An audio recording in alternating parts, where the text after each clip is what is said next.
The Demon Lover by Elizabeth Bowen. Toward the end of her day in London, Mrs. Drover went round to her shut-up house to look for several things she wanted to take away. Some belonged to herself, some to her family, who were by now used to their country life. It was late August.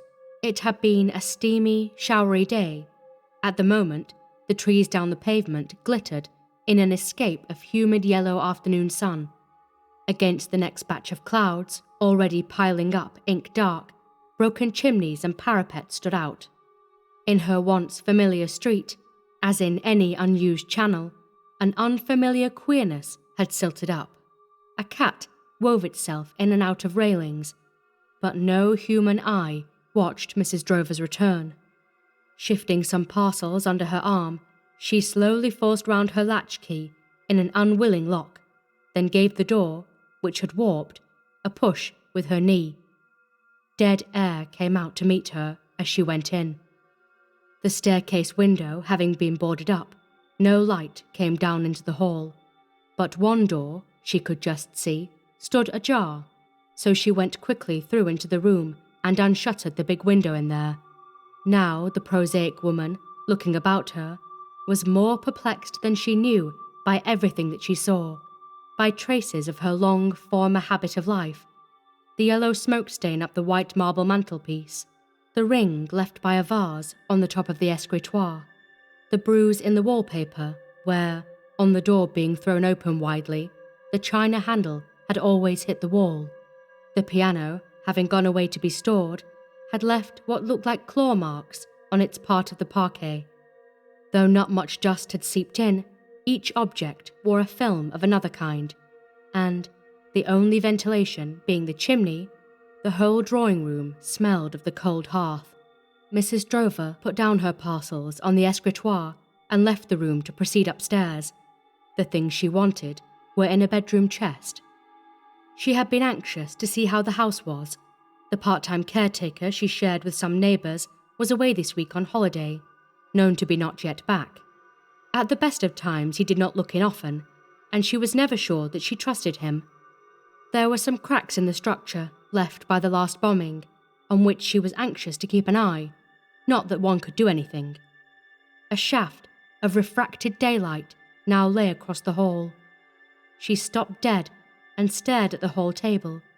On this lay a letter addressed to her.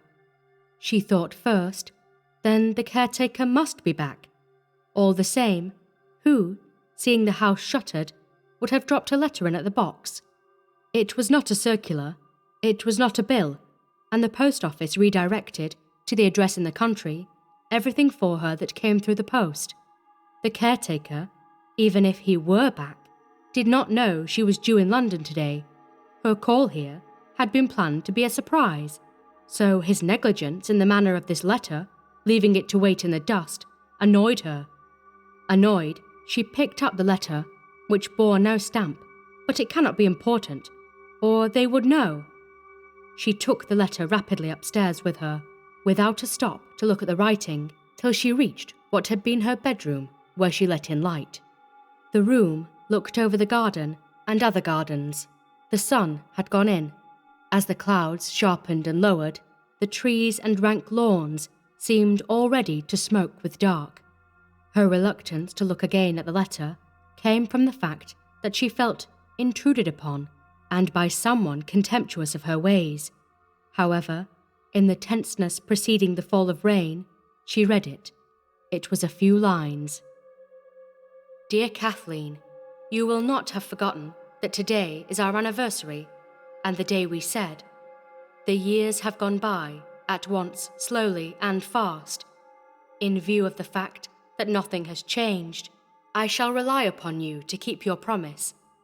I was sorry to see you leave London, but was satisfied that you would be back in time. You may expect me, therefore, at the hour arranged. Until then, K. Mrs. Drover looked for the date. It was today's.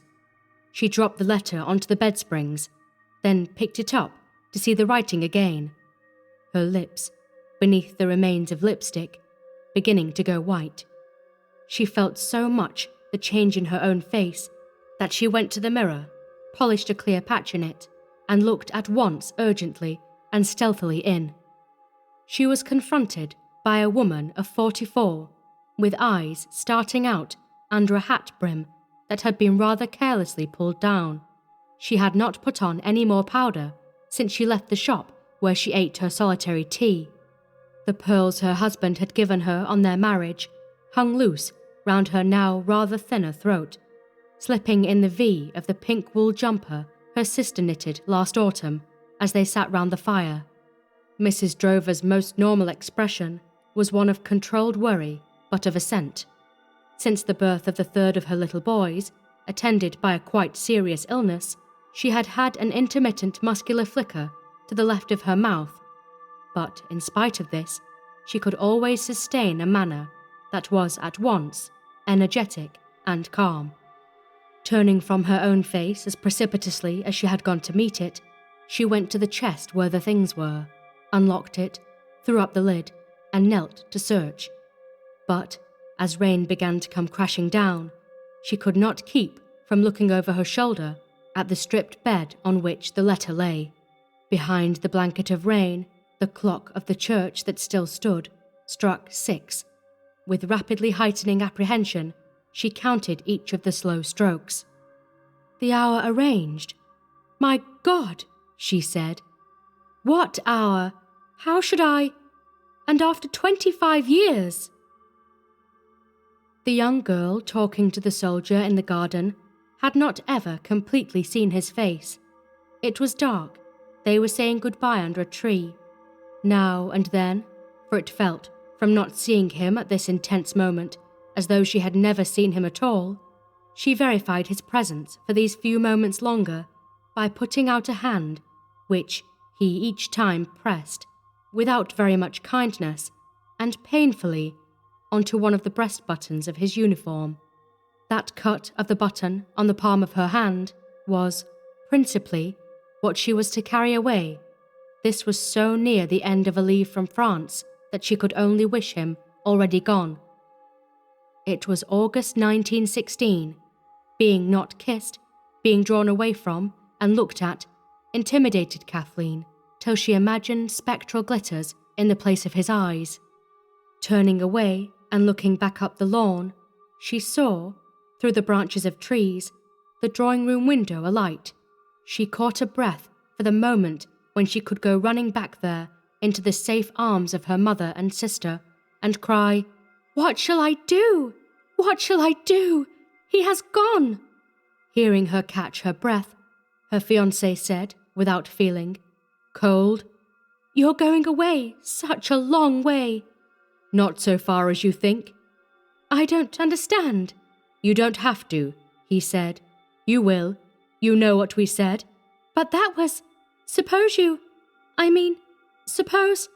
"I shall be with you," he said. "Sooner or later. You won't forget that. You need do nothing but wait." Only a little more than a minute later, she was free to run up the silent lawn, looking in through the window at her mother and sister, who did not for the moment perceive her.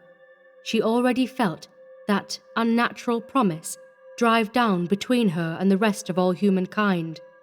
No other way of having given herself could have made her feel so apart, lost, and forsworn.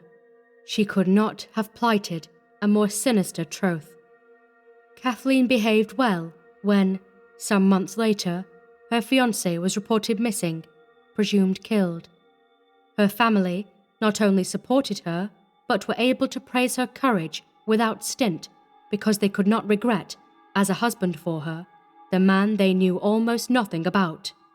They hoped she would, in a year or two, console herself, and had it been only a question of consolation, things might have gone much straighter ahead. But her trouble, behind just a little grief, was a complete dislocation from everything. She did not reject other lovers, for these failed to appear. For years, she failed to attract men, and with the approach of her 30s, she became natural enough to share her family's anxiousness on this score. She began to put herself out, to wander, and, at 32, she was very greatly relieved to find herself being courted by William Drover. She married him, and the two of them settled down in this quiet, arboreal part of Kensington. In this house, the years piled up, her children were born, and they all lived till they were driven out by the bombs of the next war. Her movements as Mrs. Drover were circumscribed, and she dismissed any idea that they were still watched. As things were, dead or living, the letter writer sent her only a threat. Unable for some minutes to go on kneeling with her back exposed to the empty room, Mrs. Drover rose from the chest to sit on an upright chair whose back was firmly against the wall.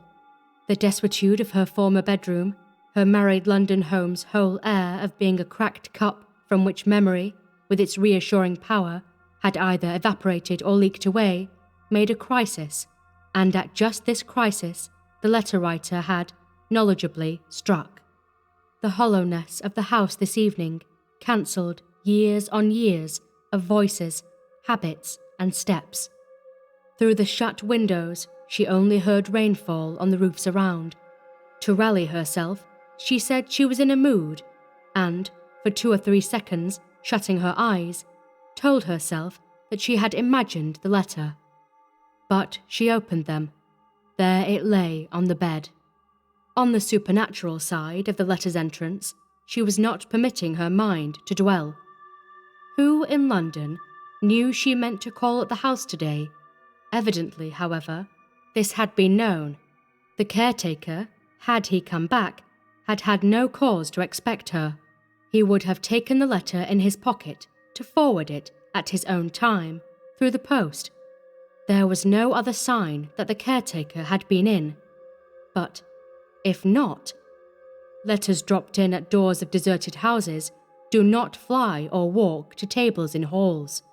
They do not sit on the dust of empty tables with the air of certainty that they will be found. There is needed some human hand, but nobody but the caretaker had a key. Under circumstances she did not care to consider, a house can be entered without a key. It was possible that she was not alone now. She might be waited for, downstairs. Waited for until when? Until the hour arranged. At least that was not 6 o'clock. 6 has struck. She rose from the chair and went over and locked the door. The thing was to get out. To fly? No, not that. She had to catch her train. As a woman whose utter dependability was the keystone of her family life, she was not willing to return to the country, to her husband, to her little boys, and her sister, without the object she had come up to fetch. Resuming her work at the chest, she set about making up a number of parcels in a rapid, fumbling, decisive way. These, with her shopping parcels, would be too much to carry. These meant a taxi. At the thought of the taxi, her heart went up and her normal breathing resumed. I will ring up the taxi. The taxi cannot come too soon. I shall hear the taxi out there running its engine till I walk calmly down to it through the hall. I'll ring up. But no, the telephone is cut off. She tugged at a knot she had tied wrong. The idea of flight. He was never kind to me, not really. I don't remember him kind at all. Mother said he never considered me. He was set on me, that was what it was. Not love, not meaning a person well. What did he do to make me promise like that? I can't remember. But she found that she could. She remembered with such dreadful acuteness that the 25 years since then dissolved like smoke, and she instinctively looked for the wheel left by the button on the palm of her hand.